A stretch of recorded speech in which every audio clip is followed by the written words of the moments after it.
कार्य के आधार पर। तुम और कोई चला रहे हो पीछे? अरे और तीसरा है स्वामित्व के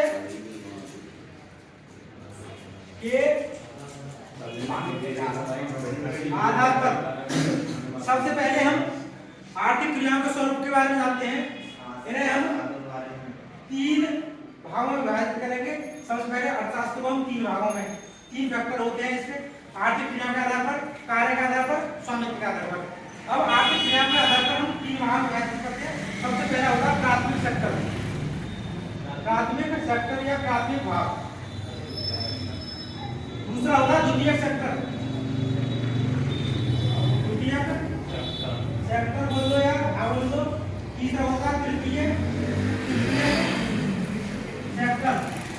तो प्राथमिक सेक्टर या प्राथमिक भाग में कौन कौन सी अर्थशास्त्र के भाग आते हैं, कौन कौन सा सेक्टर आता है? तो प्राथमिक भाग में हमारे दैनिक जीवन में आने वाले कृषि, पशुपालन, खनन, इन सब में जो जो क्रियाएं होती हैं वो किस में आती है? अर्थशास्त्र के प्राथमिक क्षेत्र में आती है, यह भाग में आती है।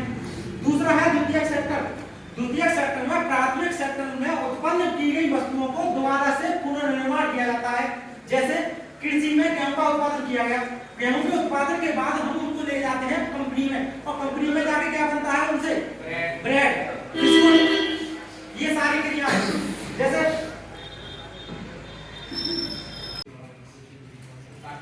द्वितीयक सेक्टर में क्या आएगा? बिस्कुट हो गया, पार्ले जी मान लो तुम। अब मान लो कि कृषि में उत्पन्न कोई गेहूं है, गेहूं उत्पन्न किया गया और गेहूं को कहां ले जाया गया? कंपनी में, क्या बनाने के लिए? बिस्कुट या पार्ले जी।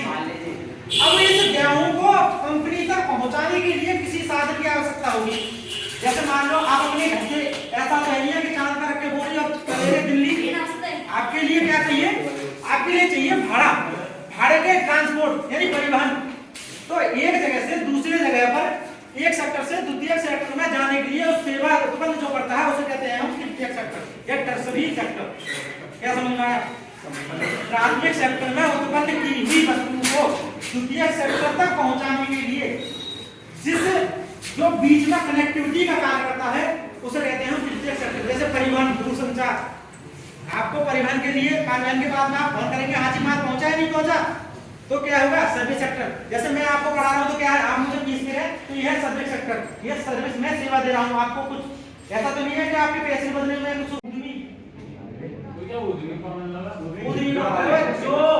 व्यक्ति पैसा लगाए उसे कहते हैं हम उद्यमी। जैसे मान लो आपने दुकान खोली तो आपने पैसा लगाया, देखो पूंजी होनी चाहिए आपके पास में सर्वप्रथम, फिर उसके बाद में भूमि होनी चाहिए। भूमि नहीं है तो आप किराए पर क्या लोगे? जगह लोगे। फिर उसके बाद में श्रमिक, काम करने वाले, फिर उसके बाद में भूमि जो लाभ लेता है। ठीक है, समझ में? आप लोग लिखना और देखो आधा नंबर 1 या तो पे लिख लो हैं, मीटिंग पे आ गए तो नाम ले बनाया तालियां मार दो बता दे दिया। बोल मैं तो फिर बाद में लिखूंगा। छठे नंबर की सबसे बड़ी अर्थव्यवस्था है, ठीक है। लेकिन अगर मैं आपसे पूछूं कृषि क्षेत्र का भारत की जीडीपी में कितना योगदान है? कृषि का यानी कृषि का मतलब है प्राथमिक क्षेत्र, प्राथमिक या कृषि क्षेत्र।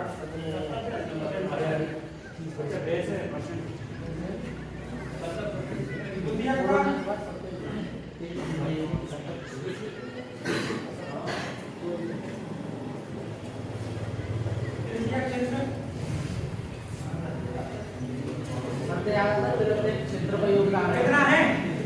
कितना सबसे ज्यादा मालूम है क्षेत्र का योगदान। हाँ मैं पूछ रहा हूँ कितना है? 17% है केवल। 17 से 19% तक हो सकता है अब नए आंकड़े के अनुसार, लेकिन जो पुराने आंकड़े हैं उनके अनुसार 17% है। और उसके बाद में 29% किसका है? द्वितीयक क्षेत्र का। जोड़ लो कितना हो गया? 16 लगा दो। 40 है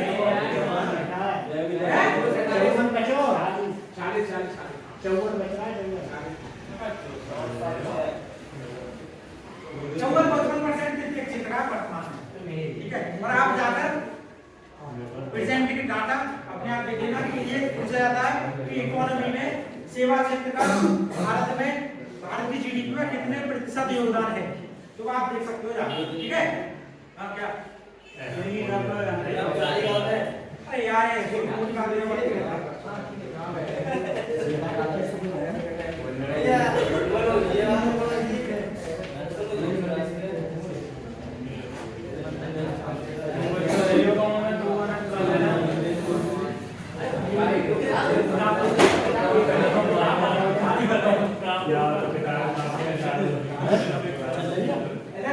बड़ी मलो वीडियो नहीं देख लो अब भैया सब जाओ तो गंदी है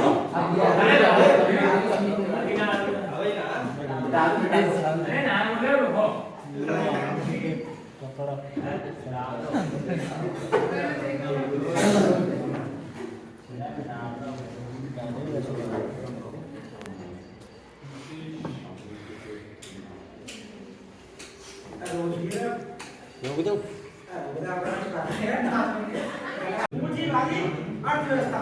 तो पूंजीवादी अर्थव्यवस्था का विचार सर्वप्रथम किसके द्वारा लाया गया? तो पूंजीवादी अर्थव्यवस्था का विचार देखो, एक है विसेंट स्मिथ और एक है एडम स्मिथ। तो विसेंट स्मिथ नहीं है बेटा, हमेशा ध्यान रखना, एडम स्मिथ।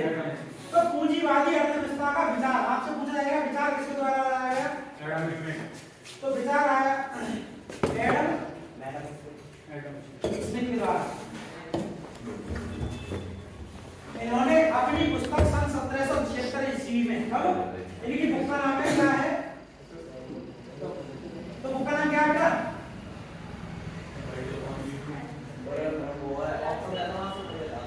1776 में इनकी बुक है वेल्थ ऑफ नेशन।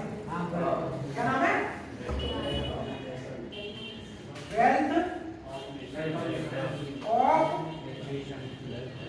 नेशन। इस पुस्तक में ये पूछा जाता है वेल्थ ऑफ नेशन किसकी है? एडम स्मिथ की।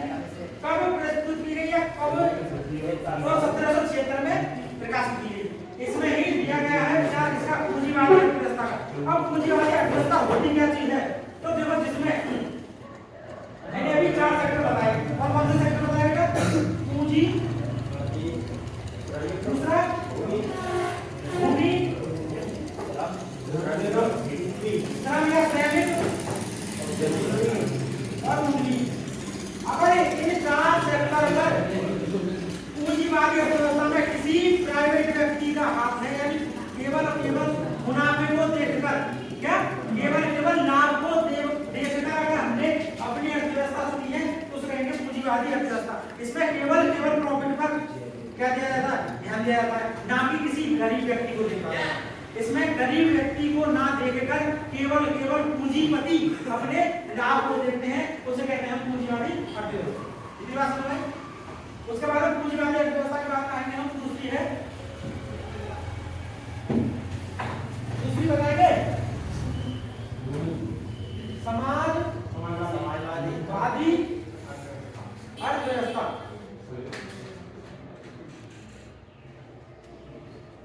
समाजवादी अर्थव्यवस्था तो देखो, ये है केवल और केवल लाभ को देखा जाता है, इसमें किसी गरीब तबके के बात नहीं देखा जाता। जबकि समाजवादी अर्थव्यवस्था किससे संबंधित है? तो समाजवादी अर्थव्यवस्था है समाज के निचले तबके से लेकर और ऊपर के तबके तक केवल सभी को एक समान व्यवस्था करना समाजवादी अर्थव्यवस्था कहलाता है। इसके जनक पूछ जाएंगे तो जनक बताएगा भाई, जनक कौन है बेटा? तो इसके जनक है जर्मनी के कार्ल मार्क्स। कार्ल मार्क्स कहाँ के? जर्मनी के।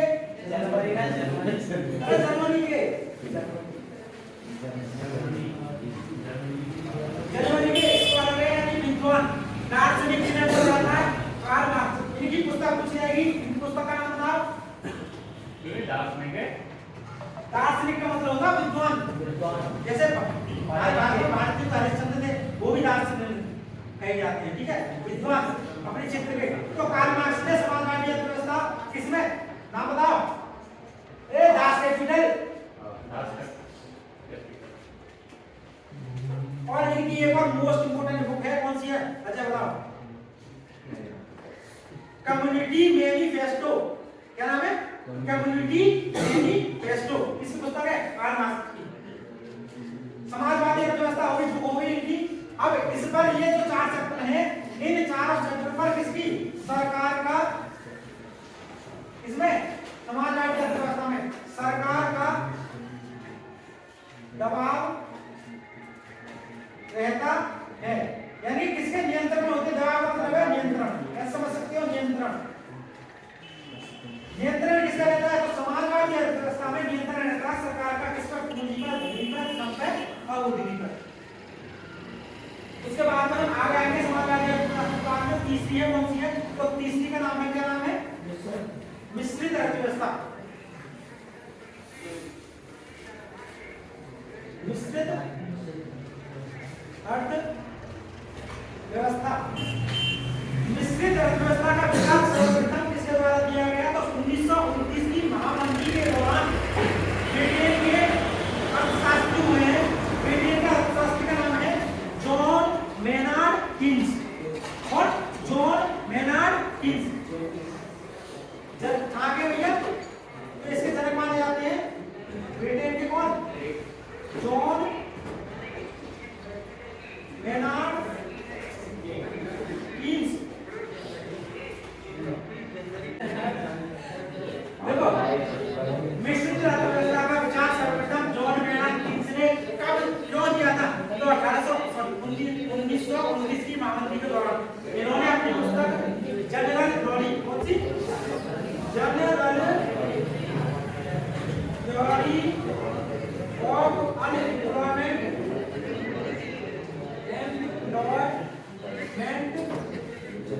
Interest and money. Interest Hindi में भैया, हिंदी में इंग्लिश में ये रे बस में ये मैं हिंदी में लिखूंगा जनरल थ्योरी ऑफ, बस समझ आई? तो general theory of unemployment interest and interest और इंटरेस्ट एंड मनी। अब हिंदी में ऐसे लिखना है भैया, तुम जो हिंदी वाले हैं, general theory of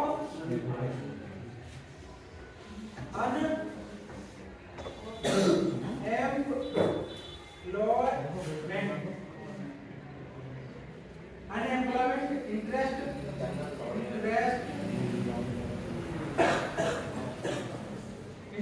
and money. Unemployment ये हिंदी इतनी बात समझ में या को हिंदी में कन्वर्ट करना वो यही ना है।